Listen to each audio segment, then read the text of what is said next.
Bienvenue sur Décodeur, le podcast qui parle de celles et ceux qui font la déco aujourd'hui. Je m'appelle Hortense Leluc et à chaque nouvel épisode, j'invite à mon micro un architecte ou un designer, une marque reconnue ou émergente, un entrepreneur ou un influenceur, quelqu'un que vous allez connaître ou pas, mais qui dans tous les cas va nous parler déco. Son parcours, son métier, son quotidien, son univers, ses goûts, on saura tout. Enfin, j'espère.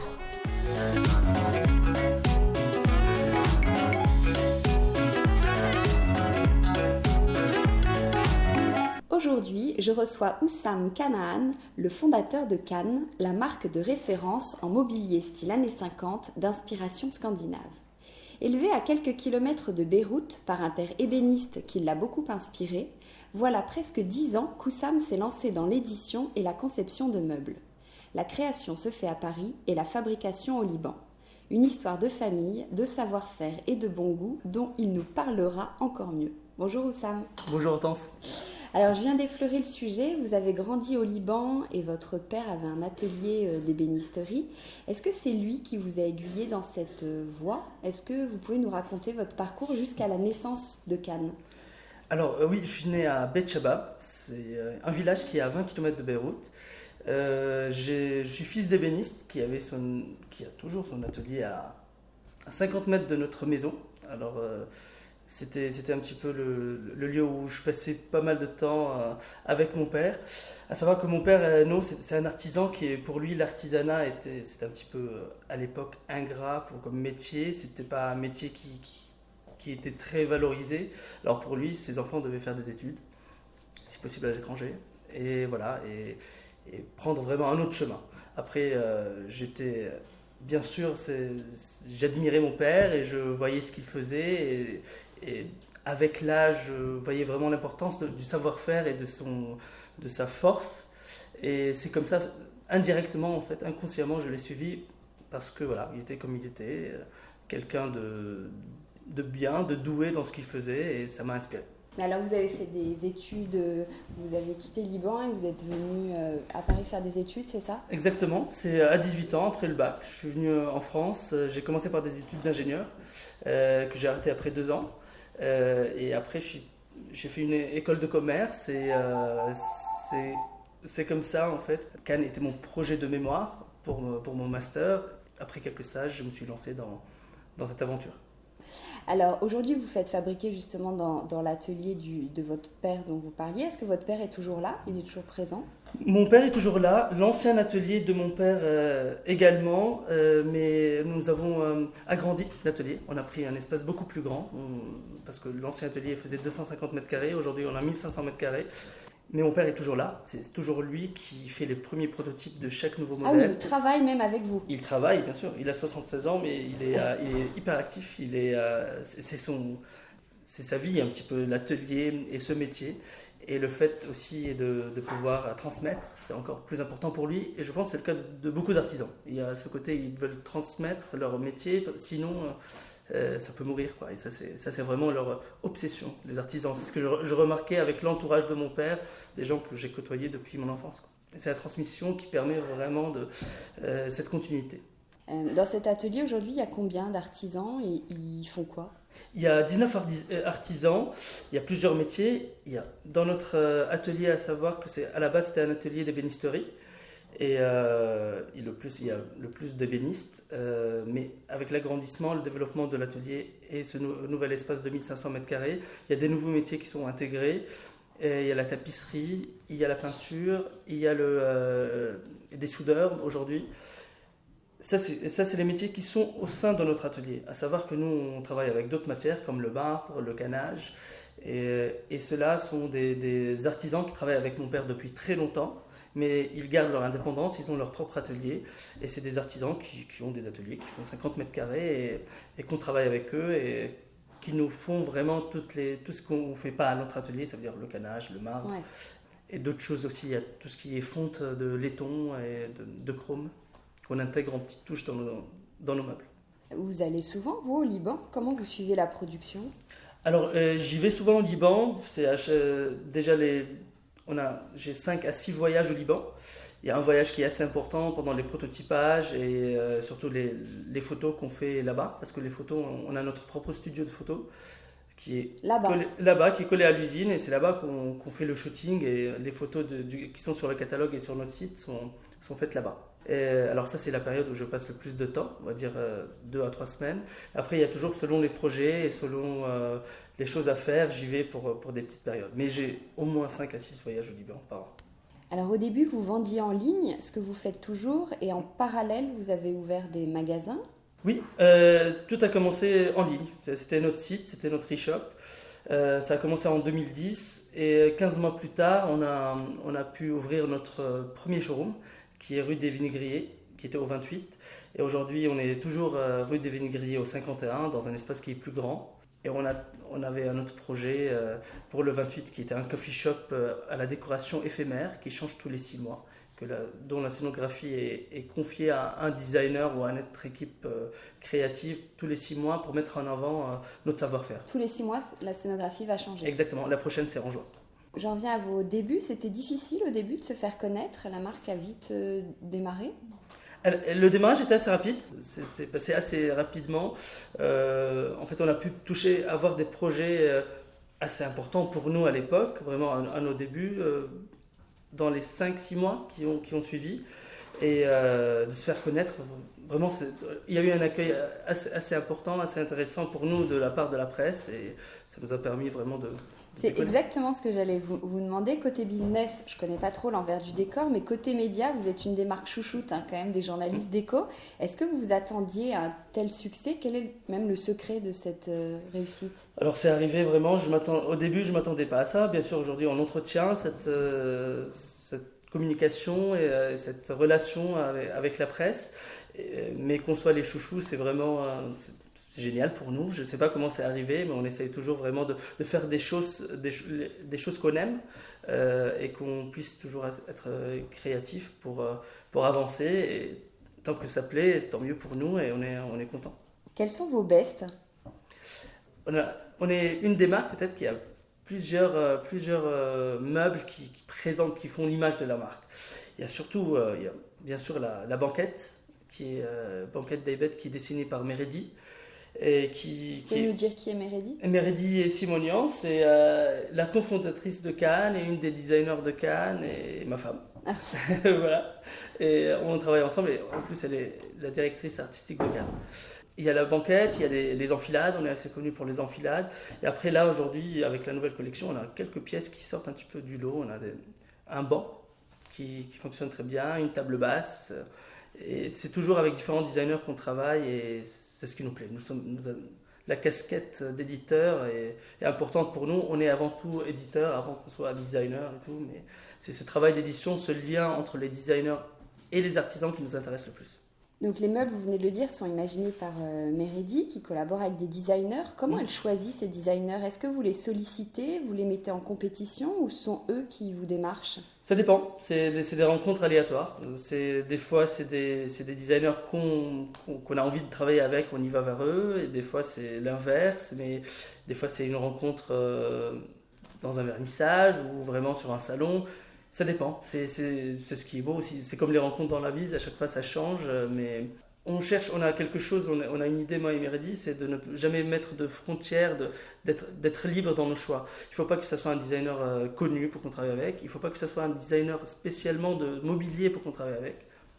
On a travaillé avec un designer qui dessine des yachts, qui nous a dessiné un valet.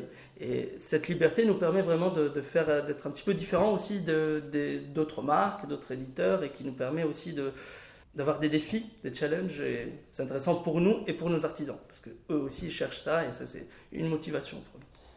Pourquoi les années 50 ? Vous êtes spécialisé dans le mobilier style années 50, vous aimez passionnément ce style, ou c'était pour surfer sur la tendance, c'était un marché qui était assuré? Alors nous on aime bien dire qu'on fait des meubles modernes. Les années 50 on va dire c'est une époque qui nous inspire énormément, les designers. C'est une époque qui a permis au design de se démocratiser, on va dire. Et après les années 50 spécialement, parce que notre atelier a été créé en 1958. Alors, il y avait un savoir-faire dans cet atelier et de nos artisans qui était très axé sur une époque, sur une technique qui était très scandinave, années 50, vraiment qui représentait cette époque. Après, nous, on travaille avec des designers, on a cette identité un petit peu, même pas mal années 50, mais on aime bien dire que c'est vraiment des meubles modernes, parce que même surtout dans notre nouvelle collection, on intègre beaucoup de matériaux qui n'étaient pas utilisés dans les années 50, pas mal de lignes simples, minimalistes, et c'est quelque chose qu'on aime bien mettre en avant, ce côté des lignes épurées, quoi. Est-ce que vous allez évoluer vers un autre style ou c'est définitivement la signature de Cannes? Ça va être, on va toujours être un éditeur qui édite des meubles de designer, des meubles modernes, un style moderne. Donc pas forcément années 50. Pas du tout. Aujourd'hui, sur ce style quand même que vous avez, vous êtes assez nombreux sur ce style un peu vintage, 50s, scandinave. Il y a des marques, mais il y a aussi tout ce qui est Chine, brocante. Comment on tire son épingle du jeu? Comment vous différenciez des autres? C'est ça, le côté vraiment, le fait qu'on soit éditeur et fabricant nous permet vraiment d'avoir une liberté dans la conception, une liberté dans le design que je pense que d'autres n'ont pas. Et bien sûr, quand on chine, on n'a pas trop le choix, on prend ce qu'il y a, l'histoire du meuble. Nous, on a ce côté où on travaille avec des jeunes designers qui viennent avec des idées nouvelles, des matériaux nouveaux qui n'étaient pas dans les années 50. Et c'est ce qui fait notre différence. Vous n'avez pas peur que le marché sature? Oui, mais après, si j'ai peur que le marché sature, ça veut dire que je ne vois pas l'évolution de ma marque. Moi, je suis sûr qu'avec l'évolution de notre marque, on trouvera toujours un moyen d'exister sur le marché. Et comment vous voyez l'avenir, justement? Je le vois radieux.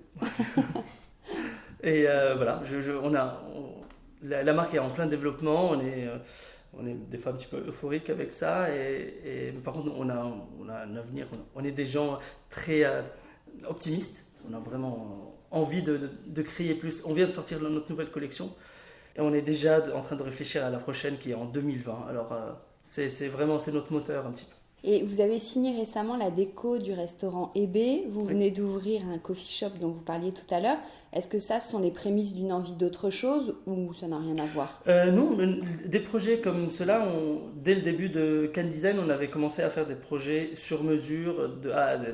Là, c'est un autre métier que l'édition, mais il y a des liens qui sont assez importants parce qu'on utilise nos meubles dans ces projets-là, nos chaises qui sont dessinées par nos designers.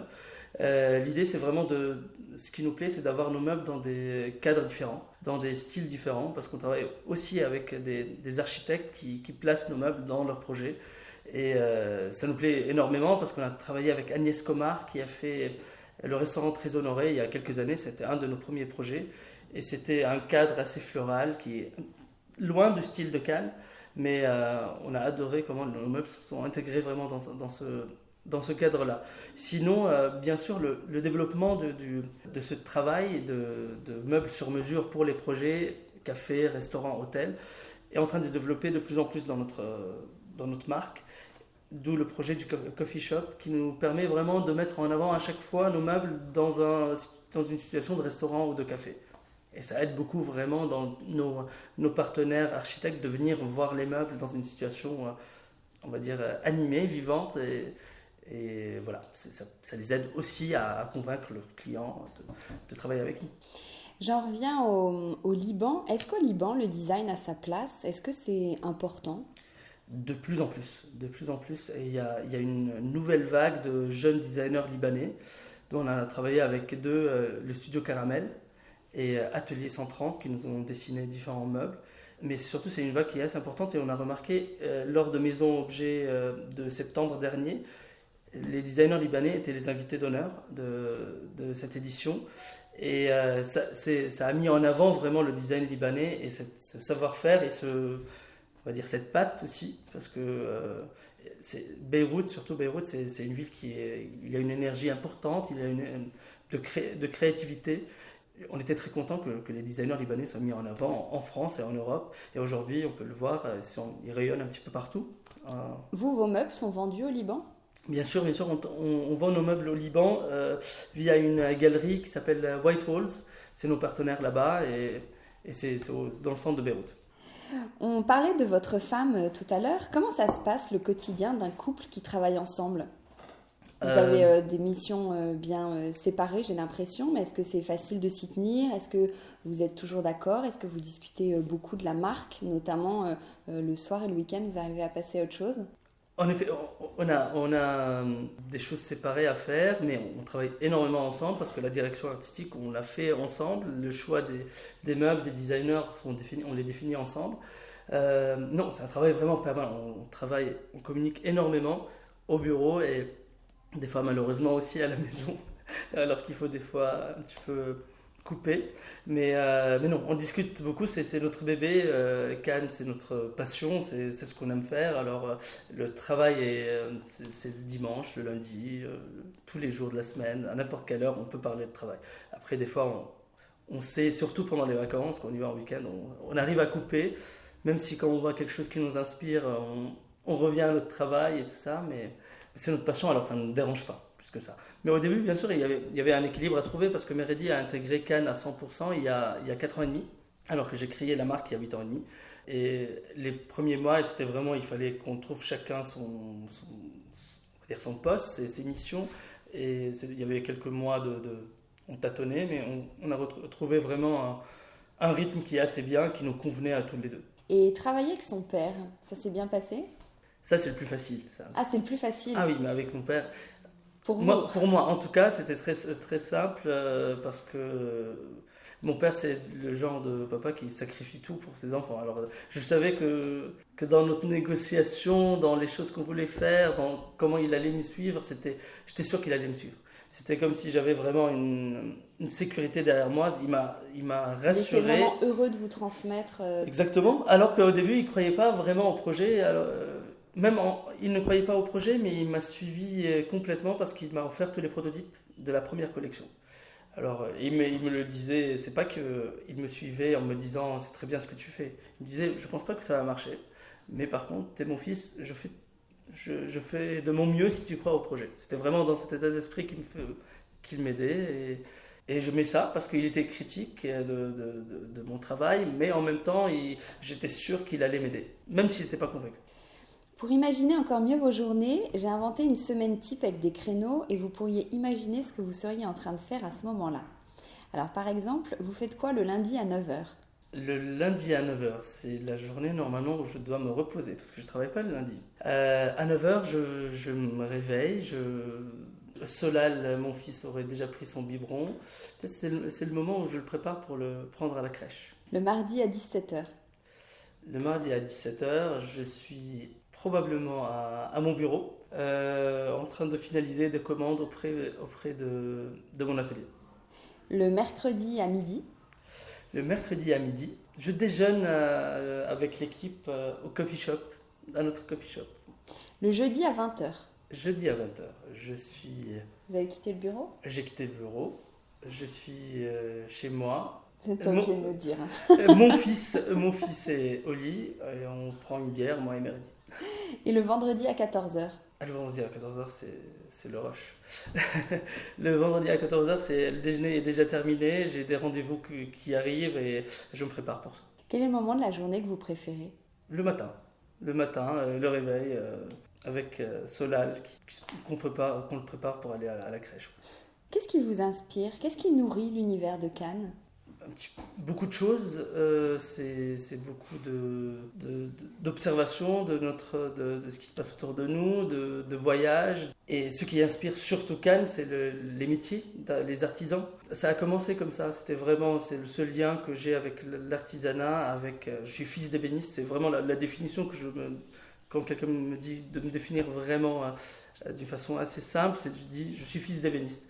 Savoir que mon entourage, pendant toute mon enfance, c'était vraiment que des artisans qui prenaient le café le matin dans notre salon avec mon père et qui discutaient de leur travail et de tout ce qu'ils font et qui se transmettent des choses. Alors c'est l'artisanat et les métiers, des fois vraiment, même il y a des meubles qu'on dessine et qu'on édite, c'est des projets qu'on se lance dedans parce qu'on a vu un métier, on a vu un artisan qui a une technique bien précise et qu'on aime bien vraiment faire un meuble qui correspond à son métier, à son savoir-faire et à dont il sait faire.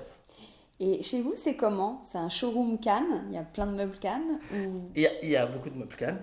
Il y a beaucoup de meubles Cannes, mais il y a des meubles chinés. On a une table à manger Jacobsen, on a des chaises qui ne sont pas de notre marque. Voilà, il y a différentes choses. Donc justement, votre univers s'inspire du vintage scandinave et comme ce sont des pièces qu'on trouve beaucoup quand on chine, vous aimez ça, chiner? Ça dépend, c'est des pièces vraiment de designers que nous, on aime bien chiner. C'est comme la table que j'ai dit de Jacobsen, c'est une table d'époque et on aime bien, mais après on chine pas énormément. C'est vraiment uniquement des pièces de designer qu'on aime bien. Et est-ce qu'il y a un designer ou un courant design que vous aimez particulièrement? Oui, mon designer préféré c'est Finn Juhl. La pièce préférée que j'aime chez lui, il y a beaucoup de pièces que j'aime beaucoup, mais c'est principalement une enfilade qu'il avait faite avec plusieurs couleurs en dégradé, avec des portes qui cachent les tiroirs. C'est peut-être une des plus beaux rangements que j'ai jamais vu. Quel est votre dernier achat déco? Le dernier achat déco. Meuble ou déco? Ok, meuble ou déco, parce que je pense que c'était une lampe House. C'est de la marque House, c'est deux designers parisiens qui ont créé cette marque et ils font des luminaires, des appliques, des lampes de table. Et c'était ça. Et qu'est-ce que vous n'achèteriez jamais? Un meuble ou un objet qui ne vous parle pas du tout, ou un style que vous n'aimez pas du tout? Un style, le baroque, je suis pas du tout fan. Et comme vous êtes deux à aimer la déco, est-ce que vous vous consultez pour chaque achat? Qui a le dernier mot? Ça dépend. On se consulte beaucoup, on fait toujours les choses, on est tous les deux d'accord sur ce qui concerne notre appartement. C'est important qu'on soit d'accord là-dessus parce qu'on est tous les deux dans le même métier et c'est important pour nous Mais on est d'accord sur le fait qu'on n'a pas envie d'avoir énormément de meubles chez nous, que ça soit assez épuré, qu'on ait l'espace, qu'on puisse vraiment... On est un petit peu pareil dans ce genre de choses. C'est pour ça la négociation et la discussion est assez simple. On arrive toujours à un compromis qui n'est pas vraiment un compromis parce qu'on est presque d'accord. Alors, on va terminer avec les questions à Watt 1000. Ce sont des petites questions pas cher payées, vous allez comprendre. Donc, question à 2 €, le prix d'une délicieuse pâtisserie libanaise. Vous venez d'ouvrir donc Résidence Cannes, dont on a parlé, qui est le coffee shop de votre marque. On y boit du très bon café. On y trouve de bons petits plats, mais aucune trace de plats libanais. Est-ce que je peux vous demander pourquoi ? Si, il y en a. Maintenant qu'il a commencé, qu'on l'a élaboré. Au début, on avait... La pâtisserie libanaise, elle est très lourde. Moi, je ne suis pas fan. Alors, je ne peux pas offrir quelque chose que j'aime pas énormément. Je préfère la pâtisserie française ou anglaise ou américaine. Après, il y a toujours une touche pour le petit-déj. On fait des tartines au za'atar. Le za'atar, c'est du thym avec de la grenadine. On met de l'huile d'olive et on met au toaster. Et ça, c'est très libanais parce que c'est comme la manouche, la galette avec du thym. Et ça, c'est quelque chose qu'on offre, mais avec du pain français de chez Liberté, nos voisins. Et voilà, il y a toujours une touche libanaise dedans. Question à 99 €, le prix d'une scie à chantourner. La semaine dernière, j'ai reçu Constance Guisset qui parlait à plusieurs reprises de scie à chantourner et plusieurs personnes m'ont donc demandé ce que c'était. Alors, comme vous avez un papa ébéniste, est-ce que vous sauriez nous dire ? Une scie à chantourner. Alors, je pense la scie avec une lame de 3 cm qui va sur un cylindre qui est assez gros, c'est ça ? C'est pour vraiment les premières étapes de couper en longueur le morceau de bois. Après, moi, je connais beaucoup les noms des machines en arabe, vu que je les entends dire en arabe. Oui, peut-être que vous la connaissez, mais vous savez pas. C'est sûr que je la connais, on l'a dans notre atelier. Ouais. Mais... Question à 2570 €, le prix d'un loft seat Bibac de chez Cannes. Sur votre site, donc rubrique canapé et banquette, vous vendez donc des loft seats. Est-ce que vous pouvez nous dire ce qu'est un loft seat, un terme précis qu'on n'entend pas très souvent ? Alors loft seat, c'est tout simplement un canapé de place qu'on resserre un petit peu plus pour que les deux personnes qui sont assises dessus soient très proches. Mais c'est avant tout un canapé de place. Et c'est un petit peu un nom un petit peu plus vendeur, le loft seat. Merci beaucoup, Sam. Merci.